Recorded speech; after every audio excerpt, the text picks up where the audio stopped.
اور یہودی کہتے ہیں کہ عیسائی رستے پر نہیں، اور عیسائی کہتے ہیں کہ یہودی رستے پر نہیں، حالانکہ وہ کتاب الہی پڑھتے ہیں۔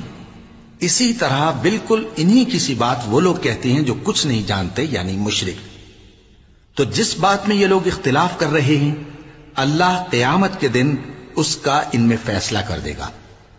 اور اس سے بڑھ کر ظالم کون جو اللہ کی مسجدوں میں اللہ کے نام کا ذکر کیے جانے کو منع کرے اور ان کی ویرانی کے لیے کوشش کرے۔ ان لوگوں کو کچھ حق نہیں کہ ان مسجدوں میں داخل ہوں مگر ڈرتے ہوئے۔ ان کے لیے دنیا میں رسوائی ہے اور آخرت میں بڑا عذاب۔ اور مشرق اور مغرب سب اللہ ہی کا ہے، تو جدھر بھی تم رخ کرو ادھر ہی اللہ کی ذات ہے۔ بے شک اللہ صاحب وسعت ہے، باخبر ہے۔ اور یہ لوگ اس بات کے قائل ہیں کہ اللہ اولاد رکھتا ہے۔ نہیں، وہ پاک ہے،